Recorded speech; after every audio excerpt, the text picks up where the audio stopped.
Okay. I want to begin, if we can, with the nation's capital, as the Americans call it, the Washington, D.C. of the North, the Canadian Canberra, the Helsinki of the hosers, the Caracas of the Kanakas, the Doha of the Snowha. Was playing, what? I crushed a Trivial Pursuit last night. Capitals. Last night in Ottawa, a bit of a weird event happened. No, parliamentarians did not change the name of the Conservative Party to Erudite, where my tweens at Divergent. No. Justin Trudeau did not get cornrows for that beautiful head of hair. No, it was this. Take a look. It's called iVote, Je vote. Federal leaders, well, most federal leaders, Tom Mulcair, Liz May, Justin Trudeau, and a Conservative MP called Michael Chong, all in one place talking to university students about how to get them more engaged in the political process. Because as we know, there's nothing young people like more than having adults tell them they're not responsible enough. Actually, adults don't even like hearing that. Just ask Rob Ford. I joke. Now, this is actually awesome. The event was motivated by interesting research. It actually shows how votes do matter, and it's really easy to feel like your vote doesn't matter, but it does. Apparently, if just 60% of the youth had voted in the last election, the House of Commons would have looked very different. The Conservatives would have won, but it would just have been a minority government. That's if 60% voted. So what percentage of the eligible youth did vote last time? Ew, about 39%. Let me tell you something. It's okay to get a 47 if the teacher promises to bump you up to a 50, but in democracy, it doesn't work that way, okay? 39 is not good enough. But think about it. Not only would the election results have been different, but the things we're talking about could be different as well. Strength in numbers, many missed opportunities. We could have actually passed the legislation that Peter MacKay had put forward to change Canada to Drake Nation. We actually could have elected a minister of YOLO. And I think that would have been fantastic. Now, of course, all the data is based on polling, which, if you're following the Quebec election, is about as fluid as it gets. As recently as last week, pundits were saying that the PQ looked like they were capable of getting a majority. This week, a new poll says the provincial Liberals could get a majority. WTF? Polls are confusing. That's why we prepared this for you. How to read polls in 30 seconds. Polls, are they an accurate snapshot of public opinion? Yes and no. First, there's the margin of error. Most margins of error are plus or minus 3%.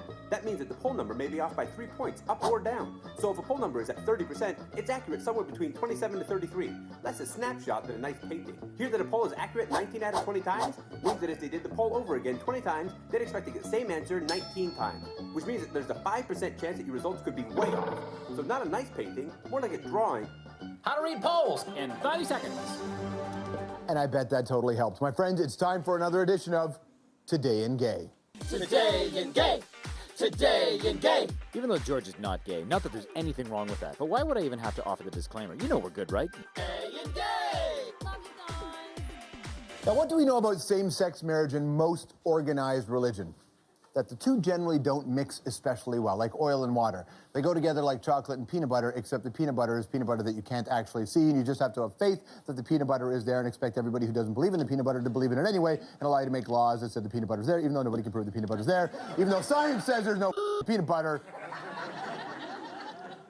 But all that makes Father Andrew Kane even more awesome. Not only did the Anglican pastor once pull a badass citizen's arrest on a dude who was robbing his church, but now he's choosing love over church policy by marrying his same-sex partner this coming June. Think about that. The Church of England will not stray from its line that marriage is between a man and a woman, or in the case of Patty Hansen and Keith Richards, a woman and a beautiful old leather satchel. He is a priest in that church, and he's doing it anyway. That is awesome.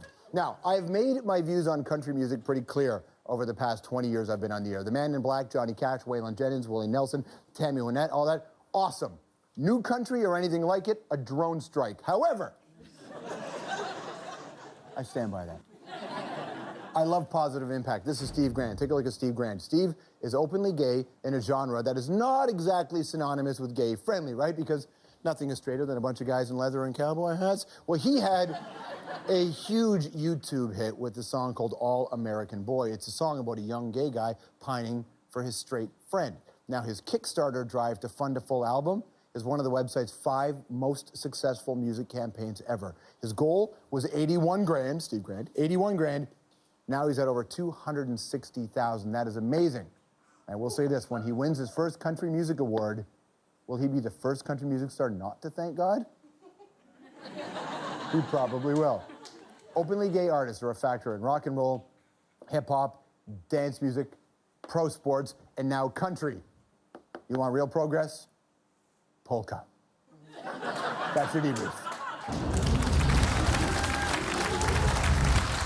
All right, so Earth Hour is coming up this Saturday, March 29th. You know about Earth Hour, right? 8:30, 9:30, you're supposed to turn off all non-essential lights to show commitment to the planet. Personally, I think you should also turn off your televisions, which may be tough for you BBC Canada viewers. You might have to miss an hour of Top Gear. But we already know what happens now, don't we, right? Clarkson will make fun of Hammond, and they'll both mock James, and everybody drives fast. Just play ball for 1 hour, okay? Earth Hour. And you know who will thank you for turning out the lights? Another reporter on the show.